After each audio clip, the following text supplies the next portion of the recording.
ciudad de Todos los Santos de la Nueva Rioja.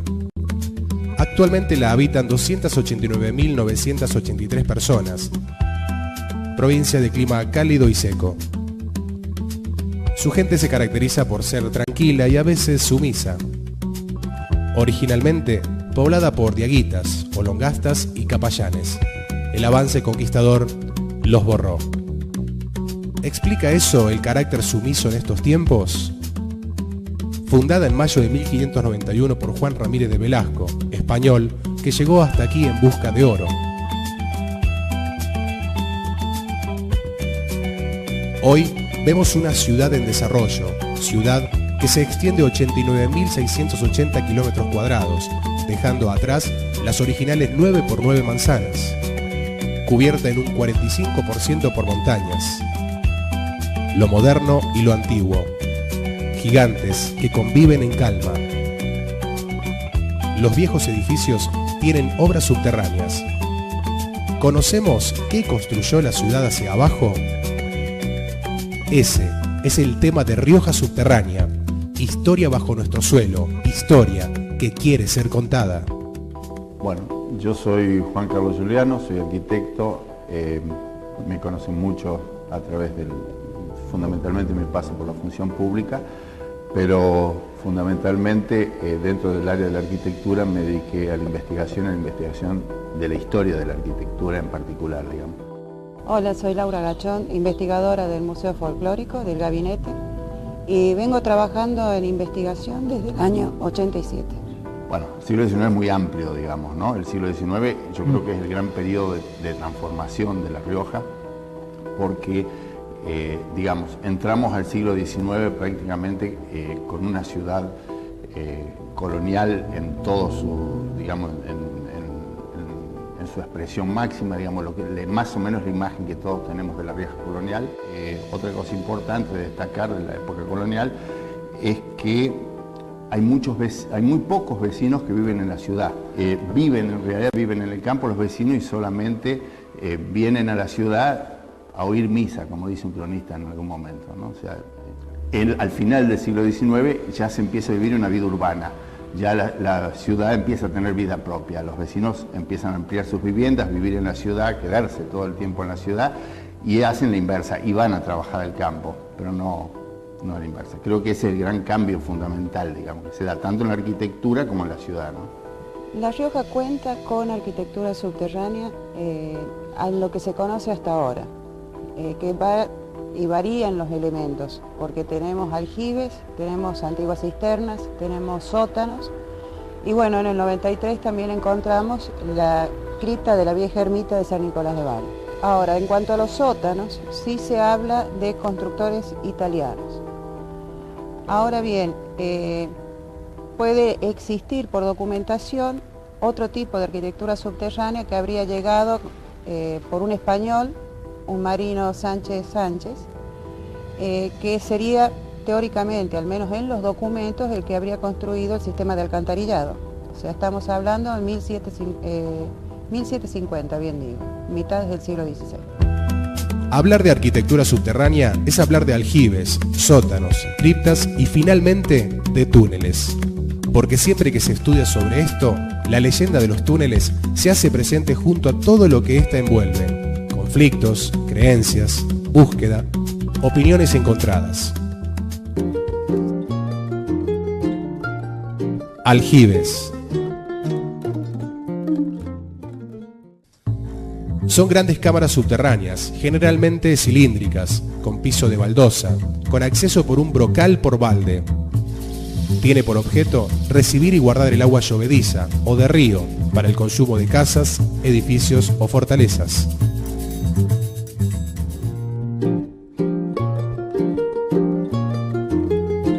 Sótanos. Son piezas subterráneas y embovedadas. Tienen por objeto conservar en toda su pureza las provisiones que en él se depositen. Una de las condiciones indispensables es que estén perfectamente secos. Llegaron a La Rioja por constructores italianos.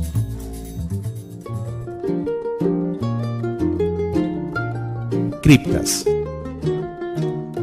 Son lugares en donde se acostumbraba a enterrar a los muertos, por lo general de techo abovedado sobre columnas. Se encuentran bajo obras monumentales, más comúnmente bajo las iglesias.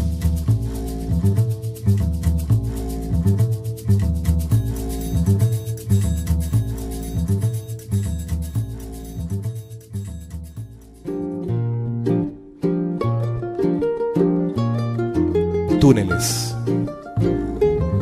Son galerías utilizadas como vía de comunicación. Originariamente eran utilizados por los romanos como desagüe. Durante la época colonial servían para defensa y contrabando. Unían casas, templos y lugares políticos. En el año 1993, el propietario de un local ubicado en Joaquín Víctor González 261, cercano al patio de la Escuela Pío XII, en el que anteriormente estuvo la Basílica de San Nicolás, advirtió el hundimiento de parte de su piso. Laura Gachón y Juan Carlos Giuliano comenzaron las excavaciones necesarias para la investigación de lo que se creía un acceso a la red de túneles. Es decir, como se hablaba que podía pasar por allí un túnel, el propietario nos autorizó a levantar el piso, a excavar. Y bueno, allí encontramos unas estructuras que finalmente resultaron ser, digamos, los cimientos. Nosotros llamamos cripta a la construcción subterránea que existe debajo de cualquier obra importante de arquitectura. Importante me refiero en cuanto al volumen, a la magnitud, ¿no? Se hizo un trabajo de excavación de un tramo, se documentó fotográficamente, se obtuvieron algunas piezas de tipo trozos de vidrio, de cerámica, y finalmente se interrumpió porque la parte que nosotros veníamos, digamos, sacando a luz, atravesaba la propiedad de otro vecino, digamos, pasaba por debajo de otro vecino y se dirigía, por decirlo de alguna manera, hacia la esquina de la Pío XII, esquina que estaba vacía, que funcionaba, era el patio de la Escuela Pío XII. Tuvimos que interrumpir los trabajos allí. La producción de Rioja Subterránea intentó dialogar con la familia que actualmente vive junto al patio del Colegio Pío XII, que comentó tener pisos huecos, pero no accedieron a ser entrevistados por temor a que el gobierno les quite la casa. Esta familia es la misma que intimó a suspender las excavaciones el 17 de mayo de 1993 por temor al derrumbe de la propiedad. Amanece en La Rioja, septiembre de 1998. Una mañana, obreros que estaban realizando trabajos de demolición en la esquina de Perón y Dalmacio Vélez descubren un sitio subterráneo.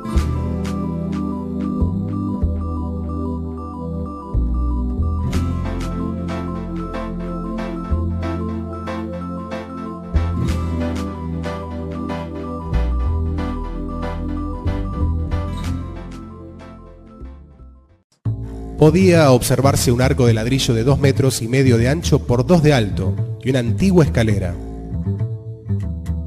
Estos datos avivan otra vez la leyenda de los túneles y conmocionan a la sociedad. El antropólogo Marcelo Weissel y la arqueóloga Marta Ortiz Malmierca se muestran cautos, indicando que no está demostrado que se trate de un túnel. El Consejo Deliberante otorga 60 días más para la investigación. Comienza a hablarse de expropiación.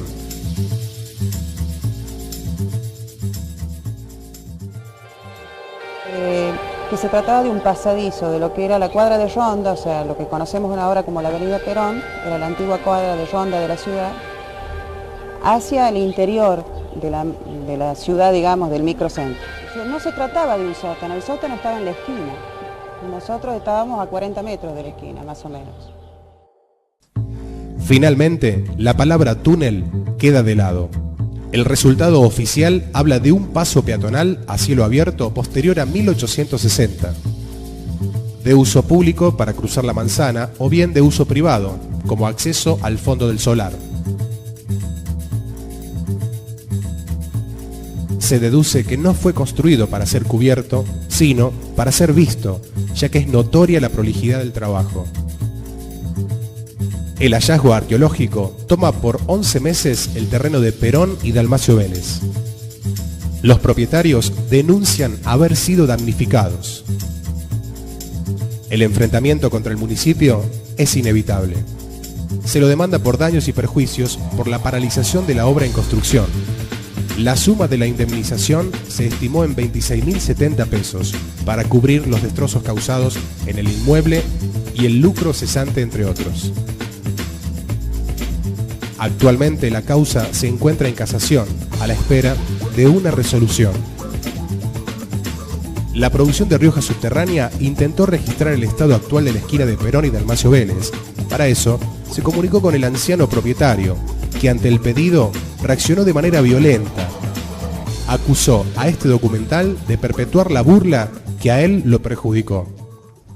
Las leyendas, si uno ve la definición de lo que es una leyenda, es un relato oral que tiene temporalidad y espacialidad concreta. En el caso de la leyenda de los túneles, habla que en La Rioja, o sea, espacialmente estamos hablando en la ciudad capital, existirían túneles.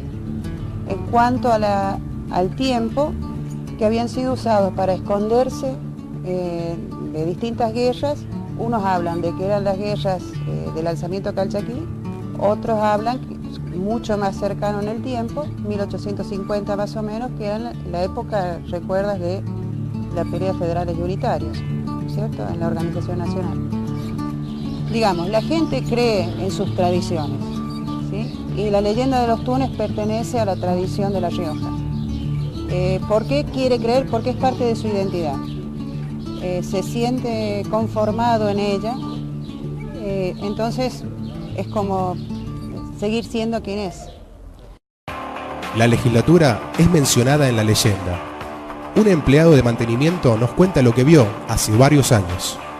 Hace aproximadamente 20 años, en el año 1983, cuando ingresó la democracia, y lo que te puedo contar, lo que yo vi en esa época y lo que hoy es nuestro recinto, te puedo pasar a contarte.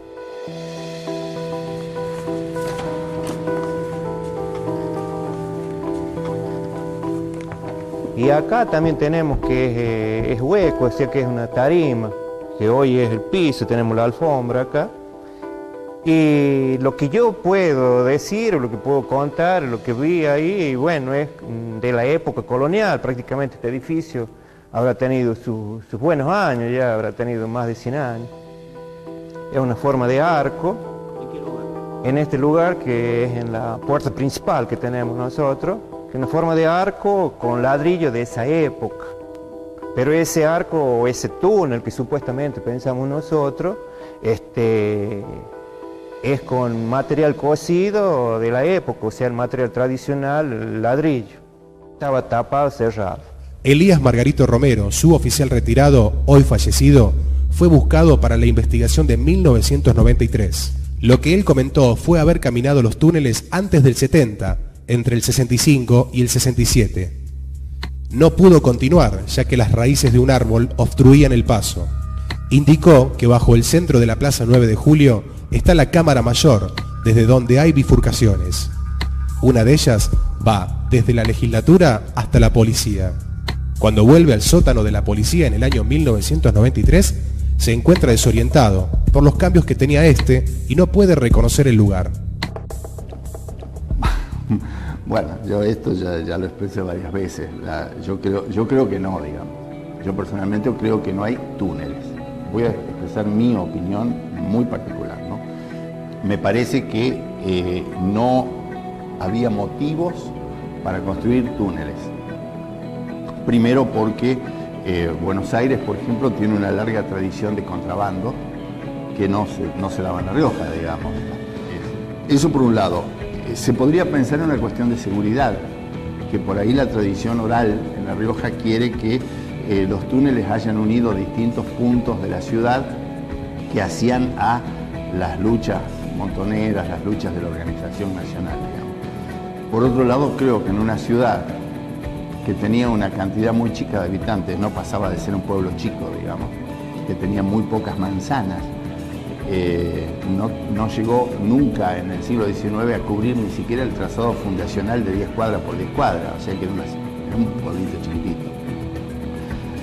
En una una población de esas características, pretender que se construyan obras para seguridad, por lo tanto tienen que ser secretas, de tanta magnitud como túneles que tenían kilómetros casi, de acuerdo a lo que la tradición oral habla, sin que nadie se entere, es casi imposible, digamos, porque toda la población tendría que haber estado trabajando en esos túneles para hacerlos, y una cosa secreta con conocimiento de toda la población, medio como que tampoco tiene sentido, ¿no? Todos hubieran sabido dónde empezaba el túnel y dónde terminaba, o sea, si alguien se quería disparar lo esperaban a la salida, es así de simple. Bueno, soy Beatriz Peñalosa Camé, hace ya 63 años que vivo en La Rioja, así que me siento riojana como ninguna. Cuando yo inicié, estuve a cargo, mejor dicho, del archivo histórico, en ese momento dependía de la Secretaría de Cultura y se denominaba Archivo Histórico, Lugares y Monumentos Históricos y Arqueológicos. Eso es en el año 70, 71. Estaba estas ideas de que en La Rioja existían los túneles y que, bueno, en la casa de los Bustos, es decir, la casa de la calle Copiapó, la casona de la calle Copiapó, allí nos llamó más la atención. Al lado izquierdo viene a ser de la casa, siempre mirando hacia Copiapó, o hacia el norte, mejor dicho, de la casa, hay unas habitaciones que ustedes las habrán visto, donde también tienen unos sótanos. Pero nos llamó la atención que allí había un arco con dos escalones que daban la sensación de que bajaba, que podía continuar. Nos permitieron abrir unos boquetes. No encontramos nada. Y llegamos a la conclusión de que los túneles en La Rioja no existen. La casa de Joaquín B. González, la casa de los Bustos, la casa de la que hoy es la comisaría primera, todos eran sótanos que existían. Así que, mi hipótesis actual, después de esos años, es que tal vez lo que la gente llama los túneles haya sido un antiguo sistema de alcantarillado, documento que encontramos en el Archivo de Indias, en España. Todavía falta encontrarlo en Argentina, a esa documentación, cosa que en el archivo nuestro no existe porque es muy antiguo. Pero posiblemente hayan sido ese antiguo sistema de alcantarillado, porque las alcantarillas, como están relatadas, mencionadas y descritas, permitía la entrada de personas de pie, porque tenían que ser limpiadas, lógicamente, porque esa agua iba hacia sistemas de aljibe. Entonces, pienso que posteriormente se pueden haber usado esos sistemas de alcantarillado que unían ciertas casas muy importantes como pasadizo para escapar, si es el tema de las guerras, ¿no es cierto? O sea, esa es mi hipótesis, que habría que seguir trabajando. Sí, creo. No, yo realmente no lo creo eso.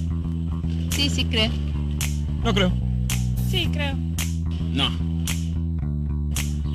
Hubo y hay túneles. Sí, creo. Sí. Se comprobó de que existían, supuestamente. Sí. Que hay gente que sí, que ha investigado y dice que sí existen los túneles. Sí, existen. Yo escuché y creo que existen los túneles que había entre la policía y la Casa de Gobierno. Cuando las cosas desaparecen, una simple foto de lo que había en el lugar es un aporte a la historia. Este documental ha materializado distintos hechos arqueológicos y sociales, envueltos en una mágica leyenda. Es un aporte a la historia. Seguramente, en un futuro, cuando un obrero descubra las ruinas de algo, será en esa ocasión cuando esta historia vuelva a escribirse.